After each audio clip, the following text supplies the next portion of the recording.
I feel that there is always an answer for everything if you're willing to be very relentless with your quest. If you're driving in Italy, you're best to be in a very tiny Fiat because that's how you get down all those teeny tiny little alleyways that they've made their cities out of. You're not going to do that well if you're in a tour bus. If the size of your red blood cells on average are the size of a tour bus, you cannot deliver oxygen into the teeny tiny capillaries. You're just too big. It's a really challenging place that we are in medicine right now. I have a lot of friends that are physicians and their hands are tied because they are being forced to see patients in very, very short appointments. And they have no control over that. So their ability to thoroughly provide primary care has been taken from them. Yeah, this is a tale, oh yeah, a tale of two hygienists. So there might be only one, bringing the best of dental knowledge, and we do it all with ease. We cover oral health and screening, and preventing gum disease. We're gonna do a lot of learning, and have a little bit of fun working at the dentist. A tale of two hygienists. Hello and happy Wednesday, everyone. Welcome back to another episode of A Tale of Two Hygienists. This is episode number 418. I'm your host, Andrew Johnston, and thank you so much for making us a part of your day. Great episode today on lab work. We have Megan Barnett as our guest. And, I just can't stress this enough. If you haven't had any of your lab work done in your adult life, like I hadn't prior to all of this, you really just need to do it. Just bite the bullet, get it done. It's so incredibly important. There are things that you just don't think about of, why is your body reacting a certain way or why are you feeling a certain way? That can totally be answered by just a simple workup with your labs. So highly, highly recommend it. Just for those who are following on the journey of it, I did have a follow-up with my endocrinologist yesterday. And yes, it has taken literally 3 months to get in to see them since this episode with Megan was recorded and since I had my initial labs done, which is yet another reason to hurry up and get in, because a lot of times when you're trying to see a specialist, depending on where you live, they might not have that many of them. And so here in the Tampa area, there's only a few of them that are kind of in network with our providers and things like that. And so, yeah, it took 3 months, and I really like my endocrinologist, but she's kind of a newer graduate. And so, you have also kind of those things to kind of take into account, because if you wanted someone that has a lot more experience, they're probably going to have a longer wait. But anyways, so I'm really excited though, because with my follow-up, we had a better conversation. We were able to add in some of these labs that Megan had recommended for me.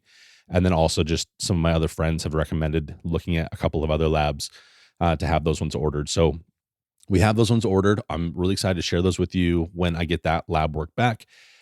Talking to some of my other friends, my other male friends, there's other things that are kind of going on as we're in our 40s and 50s and things like that I just don't know that anyone is really talking about.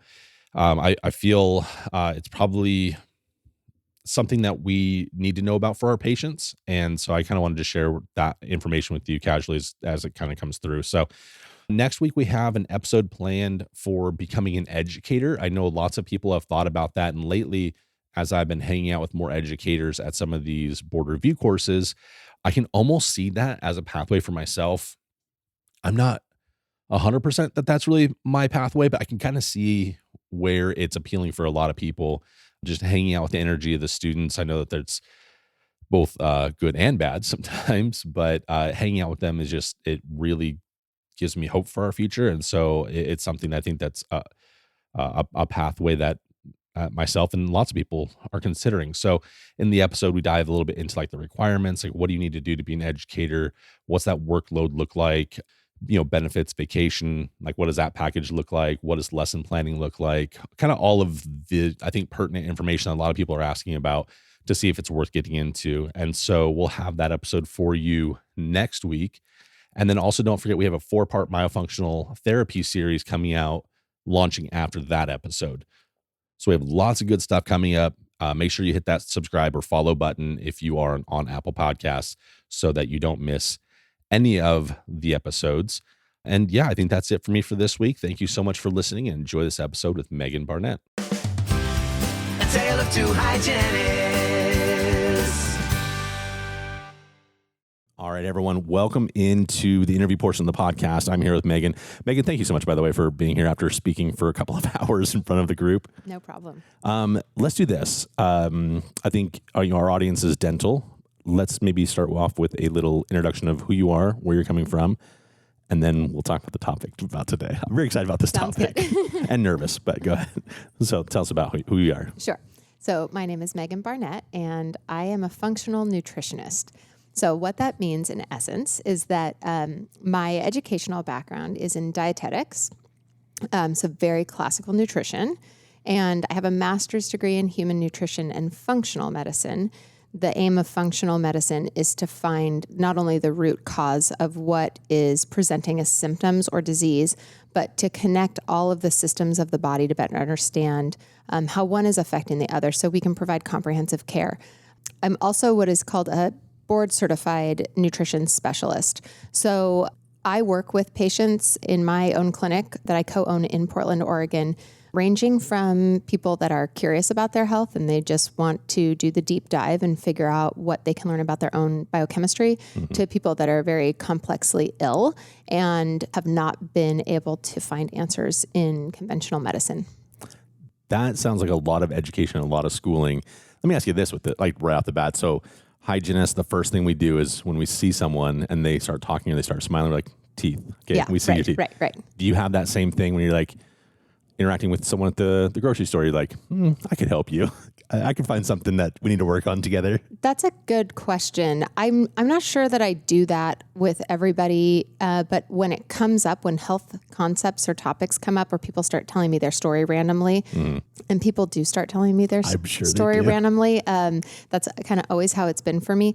Yeah, I'm curious by nature. I'm investigative by nature, and The Sherlock Holmes I read somewhere. yeah, but really, I think maybe for my own sanity, that there is always an answer for everything if you're willing to be very relentless with your quest. And so I think what I would say my strength is that I'm relentless, and I really like research. So it's fun for me to be able to put together a patient's presentation with what I'm seeing in the literature and try and make sense of it. I love this so much. I think, by the way, you should probably have your own podcast if you don't already, because that is... I feel like there's so many unanswered questions that are out there, and a lot of them are just low-hanging fruit for someone like you. But for someone like me, I'm like, oh my gosh, you opened up my whole world now. Like, this is incredible. Well, thank you. Okay, so what we're gonna do today, we think we're gonna try. We'll see how it goes. So, I don't know if my audience knows this much about me. I mean, they probably could surmise it just because we've been doing this for years. But my health journey has always been a struggle. Nutrition's never been seriously considered anywhere in my family, right? So, but I did just get my labs done for the first time in like 30 years. I'm very excited with where's this little applause button? There's gotta be an applause button somewhere. Anyways. And so I'm really like happy with that. The problem is I don't feel like the labs are telling me the information that I was hoping for. I was hoping that I would find out what's wrong with me. Like, okay, your thyroid's off, your whatever, something's wrong. So if it's okay, let's go through all of the blood work that I have done. Great. What I want at the end of this is to be like, okay, we are missing all of these other labs. What else do we need to really be looking at so that someone else who thinks that they did the work, the blood work that they thought that they're supposed to have, has something else to look forward to? Sure. Okay. Sure. Yep. So we'll pull up. These are the ones that I have done so far. So again, it's probably not comprehensive, and it might be in a different format. So if we need to take a few minutes to kind of like look through certain things, then we can. Before I open these, because they will give me some information, but I won't be able to fully put them in context until you give me a little bit of background. When you say you've had health problems, what does that mean for you today?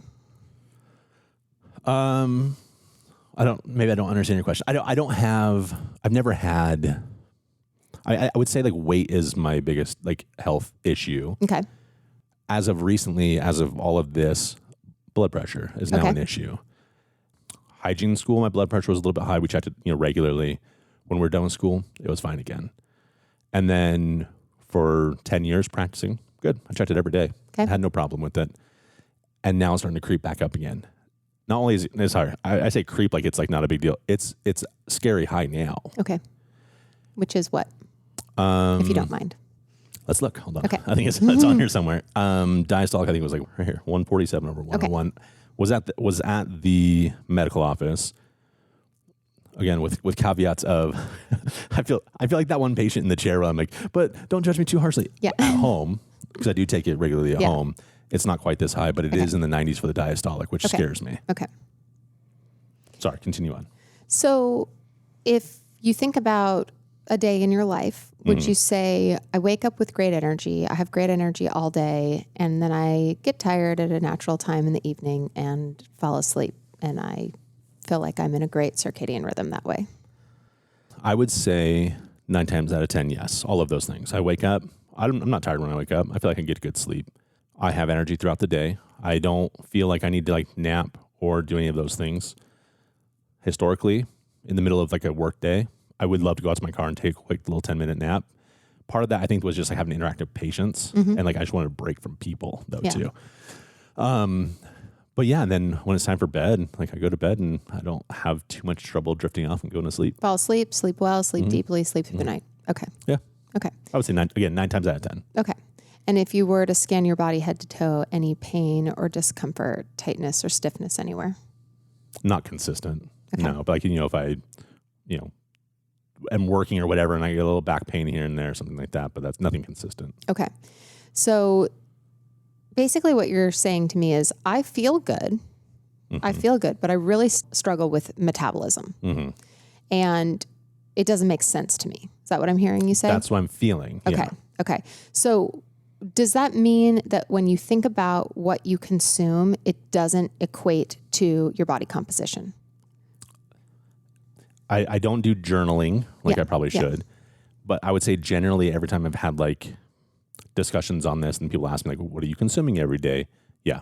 I'm like, it's not even 2,000 calories in a day. Like that's, I have oatmeal for breakfast. I'll have, some eggs or whatever. I'll have, for lunch sometimes I don't actually eat breakfast, but sometimes for lunch I'll have a salad with chicken or something like that. And then our dinner, so my wife's a great cook, but it'll be consistently, we'll have salmon and rice, or we'll have, were you here for lunch today with the Mediterranean thing? So we'll have like that kind of like a gyro, like kind of like a thing like that.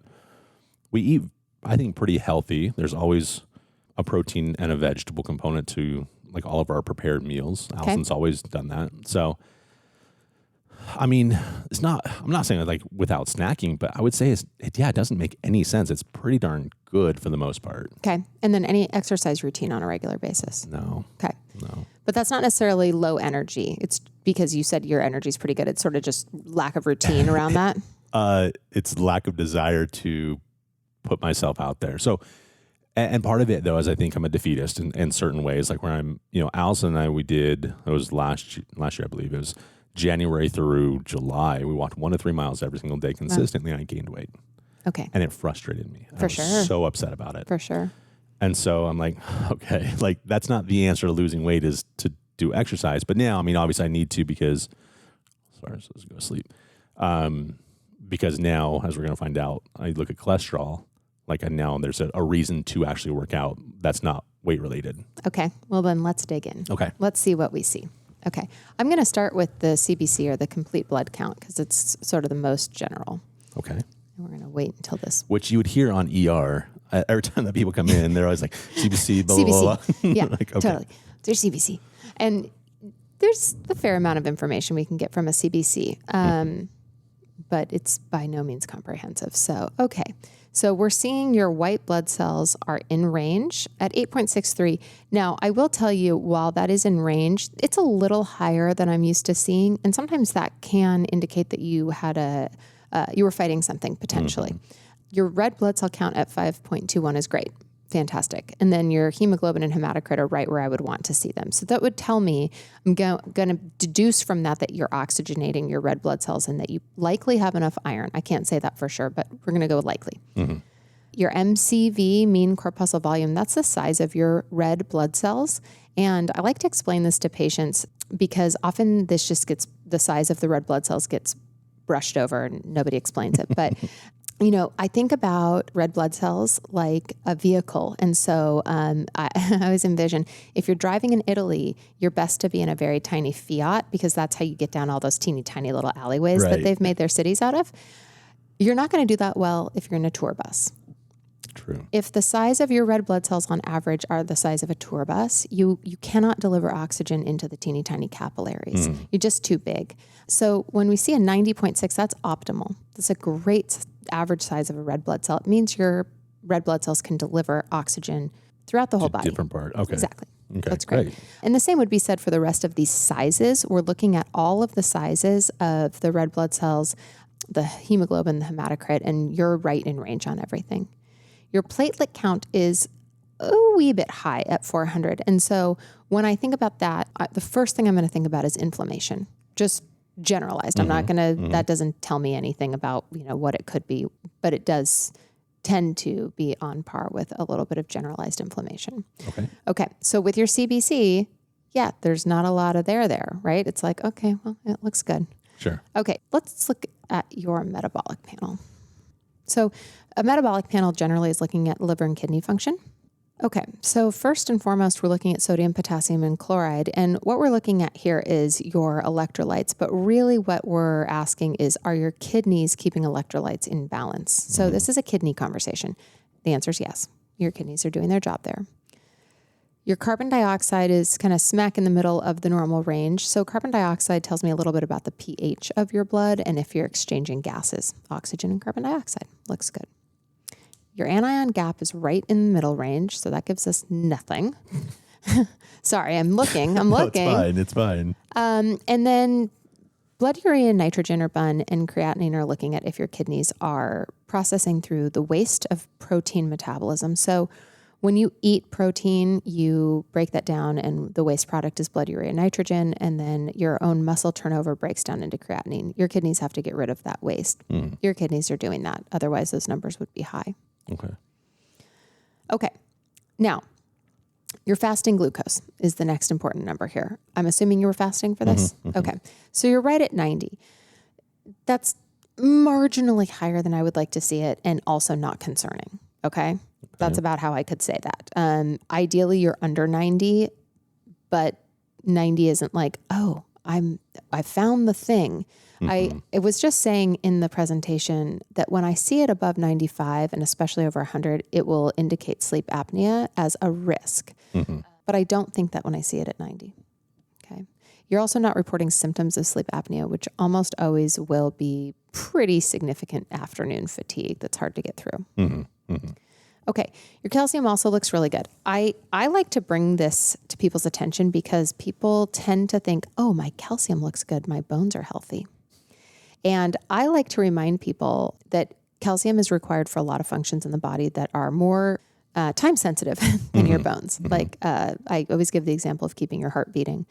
So if you are low in calcium from a dietary perspective, your body will just pull the calcium from your bones and your teeth.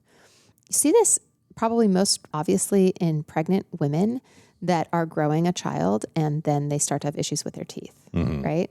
So our bodies will move the nutrients, the minerals around for the most important thing.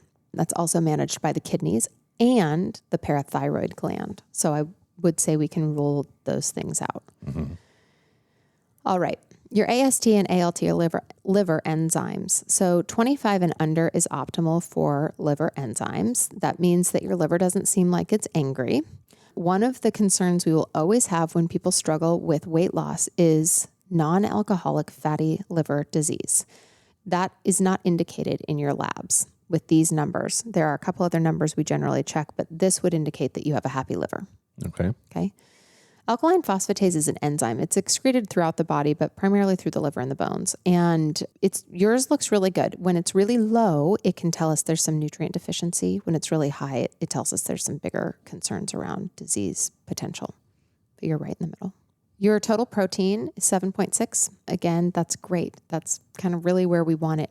This can mean a couple of things, but from a nutritional perspective, the way that I look at this number is, are you digesting and absorbing the protein you're eating in your diet? And I would say yes. And your albumin is a transport protein, looks good as well. globulin. Would you want that to be a little bit higher? Nope. Okay. Nope. Looks really good at 4.2. Same would be said for your globulin at 3.4. And then the ratio of those looks good. Bilirubin is a waste product that your liver needs to filter. So again, if your liver is filtering this properly, you're going to be in this nice range. You're at 0.3.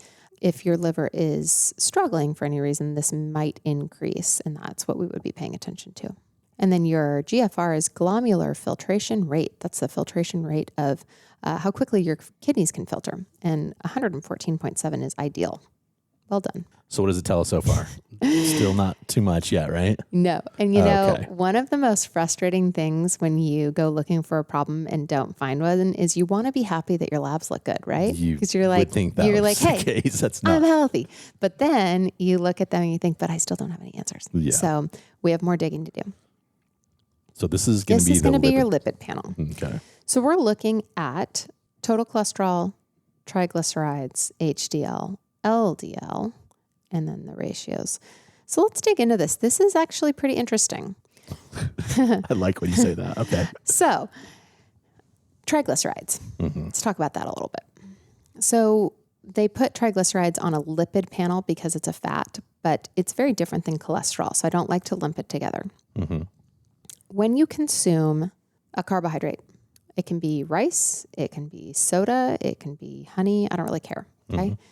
It's going to break down quite quickly in your digestive tract, and it's going to be absorbed into your bloodstream. This is how you get an increase in blood sugar after you eat. So glucose will move into the bloodstream, and your body has to decide what to do with that glucose. If you are in need of energy, you're expending energy, your cells actually suck that glucose in with the help of insulin and use the glucose to generate energy. This is why, just imagine a child after they have a very sugary food and then they go crazy on a sugar high. We call that a sugar high, but what that actually is their cells are so efficient at burning sugar and making energy out of it that they go crazy. We are less efficient at that as adults. Okay. You don't typically see adults bouncing off the walls after they have sugar. No. If anything, you see them like put their head on their desk and crash. go night-night, right? Yeah, exactly. Okay.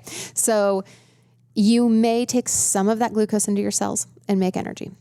If there's enough glucose in the cell already, your cells are like, yeah, no, I'm good. Thanks. I appreciate that, but I don't want any. And they leave the glucose in the bloodstream. And when they do that, then there's only two other options for glucose. One is it's going to attach to a red blood cell. And over time, this is where we see an increase in the measurement hemoglobin A1C, which is what we use to diagnose diabetes. If your body preferentially leaves glucose in the bloodstream and that percentage of red blood cells ticks up and up and up, higher and higher, then you are diagnosed with diabetes and inflammatory metabolic syndrome. The other option, option 3, is that your body will store glucose for later. It stores it for the time between meals and overnight when you don't have access to food. And it can do that by putting about 2,500 calories in your liver in the form of something called glycogen, which is really easy to break down. And then lastly, it can make triglycerides out of it. So a triglyceride means 3 sugars. Your body would take 3 glucose molecules, attach it to what we call a fatty backbone, and now it's a fat. So this is how we take sugar and make it into fat, is by that process. And triglycerides are stored within the fat cells, so you have access to energy later if you need to take it out of the fat cell, which is a storage tank of energy, and use it to burn for energy. So when somebody's really struggling with weight and there's not a good reason and they seem to be eating a healthy diet, normally we're going to see some signs of metabolic dysfunction. We're going to see high glucose. We didn't see that. We're going to see high triglycerides. Sorry, we're not seeing that. You're normal. Yeah. I mean, right. So that's celebration. Yay. Yay. Okay. But still no answer. But no answer. Yeah. Right. Okay. And then we're looking at your total cholesterol. Now, your total cholesterol is actually extremely healthy. So that's measuring all the cholesterol in your blood. You're 164. Okay. It's adding the LDL and other forms of LDL and the HDL. So let me tell you a little bit more about cholesterol because, again, not well understood, not well described in conventional medicine today. Okay. So this is sort of a gross generalization, but go with me on this. Okay. So your liver makes cholesterol. Cholesterol is really important for the functioning of your body. It's a precursor for many of your hormones. It is involved in the construction of every membrane of every cell. It is used to repair cells when they break for that reason. It can be fuel for the brain. It's important, right? We want it. And when your liver makes it, it has to figure out a way to send it out and circulate it in your body. So imagine a molecule that acts like the Amazon delivery truck of cholesterol. Okay. That is LDL. LDL is actually a protein that carries cholesterol. So the liver sends out Amazon and Amazon drops off a ton of packages. I'm probably not allowed to say Amazon, right? But I'm saying it. I'm sure it's fine. I don't think they're going to care. They'll love it. Okay. Liver sends out Amazon. He drops off a bunch of cholesterol packages all around the body. We get into trouble if we over-deliver packages and they just are left sitting around. It increases your risk of cardiovascular disease. So your liver has a secondary molecule that it sends as a recycling truck to go pick up all the cholesterol. That's HDL. So if you can imagine the highway system of your body, which is all your whole vascular system, right? You got Amazon delivering, you got HDL picking up the waste, Amazon delivering, HDL picking up the waste. That's why we call it good cholesterol and bad cholesterol. LDL is not bad cholesterol. LDL is a delivery mechanism. Where we get into trouble is if you over-deliver, like I said. So the ratio matters. And in your case, although your total cholesterol is quite low, your ratio is off because your LDL is 100.8, which as you can see, the range goes up to 99. This is not concerningly high. Okay. We are not that concerned about this. However, for the amount you're sending out in Amazon, you're not making enough HDL to pick it up. When we talk about exercise, do you know the reason that exercise is so beneficial to your lipid panel? Is because it allows you to burn triglycerides and it increases HDL. But I will tell you, when it comes to exercise, the most critical thing we can do as grown-ups is lift heavy weights. It's not aerobic exercise. Oh, interesting. Aerobic exercise is good for your cardiovascular system. That is true. Lifting heavy weights, and there's the reason this is, you're going to hear this everywhere, by the way, now, because the evidence has become very clear on this and it's being preached, for lack of a better word, by people that are very well read in health research, okay? So if you have a high percentage of muscle on your body, it's the most metabolically active. You burn more calories when you're sitting and when you're sleeping. The only time you burn more energy or calories when you're doing aerobic exercise is when you're doing aerobic exercise. So if you walk a mile or 2 miles, you might burn a little extra energy while you're doing that. But then when you go back to sitting down for your job or sleeping, you're not burning anymore. Your metabolic rate is fairly low. Okay? So the more muscle, and the reason I say lifting heavy weights is it builds a very specific type of metabolically active muscle. The reason that is so beneficial for us outside of supporting our structure and our bones is because we can consume more food, which means more vitamins, more minerals, more energy, and burn more 24 hours a day. We will see HDL go up in that context, which will protect your cardiovascular system. Make sense? Yeah. It's a very great way of saying this. Okay. I like your stories, by the way. Your analogies, they're really good. Tell my children that. Like, not another one, Mom. I know. Not another Like, story. I just want to eat my sugar. Be quiet. Let's look at your TSH. Okay. It's loading, but I want to say something. If we are concerned about a thyroid issue, potentially, TSH is, as I like to say, woefully inadequate for identifying a thyroid issue. Okay. And here's why. Your TSH, thyroid stimulating hormone, is in perfect range at 1.6, which doesn't really tell me anything about your thyroid. Okay? Thyroid stimulating hormone is actually produced in the brain. And with all hormones, it circulates everywhere, but there's only receptors for it on the thyroid gland. So the brain is getting a signal from the rest of your body, and the rest of your body is saying, oh, there's enough thyroid circulating. So you just make a little bit of the thyroid stimulating hormone and secrete it out into the body. And the thyroid then gets the message because it receives the TSH. And that TSH says, make some thyroid hormone. And the thyroid's like, okay, cool, I'll do that. And then it makes T4.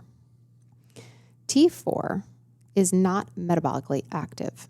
The majority of the hormone coming from your thyroid cannot be used as thyroid hormone by the cells in your body. T4 must convert to T3. This is why we check T4 and T3 total. But even crazier, your body can't use T3. It has to become free T3, which means it has to be unbound from a certain protein, which is why we check free T3 and free T4. We even go crazy and check thyroid antibodies to make sure there's no damage happening to your actual organ.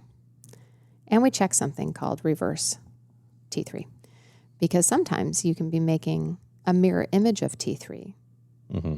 And it looks like you're making enough T3, but it's actually the backwards molecule and it doesn't fit in the receptor.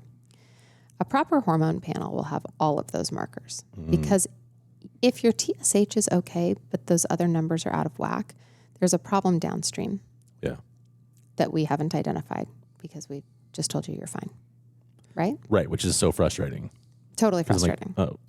Okay. Yeah. So if I was really concerned about thyroid, some things I'd be asking are, do you have cold hands and cold feet? Do you feel sluggish? Does your skin feel dry? Do you suffer from constipation? Those are questions that are typically, not always, but typically associated with low thyroid function or low circulating active thyroid hormone. Okay. What if only one of those things fits? Like, my feet are always cold, but that's it. Like, none of those other ones. That's it. It's enough for me to want a panel. Okay. Because my opinion on labs is if they're not comprehensive, what's the point in them at all? Thank you. Yes.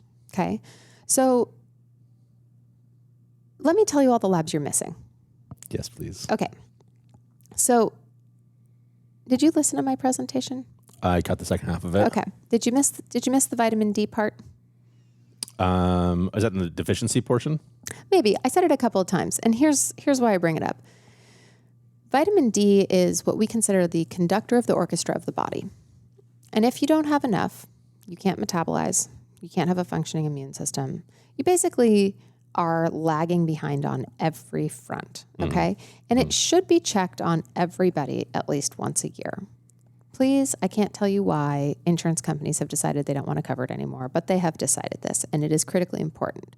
So when I look at your labs, I think, you're missing a couple of really important things. You're missing a hemoglobin A1C. Nobody checked your average glucose levels. Do you want to know why? Please do tell me. I did ask about that. Yeah, sure. The doctor said, I didn't want to order too many things. This is your first time ever being here. I didn't want to overwhelm you and charge you something like a test that you probably don't need. I'm going to look at your glucose and see if that is indicative of A1C, which I later found is probably not the right course of action. But that is their reasoning.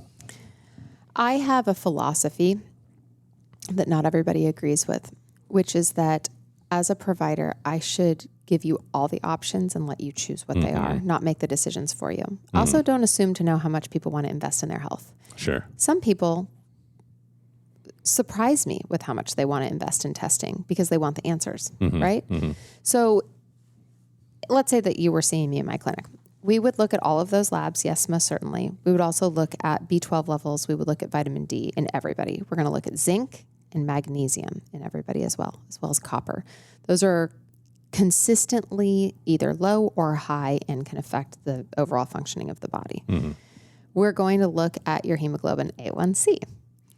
We're also going to look at inflammatory markers such as homocysteine, high sensitivity CRP, oxidized LDL.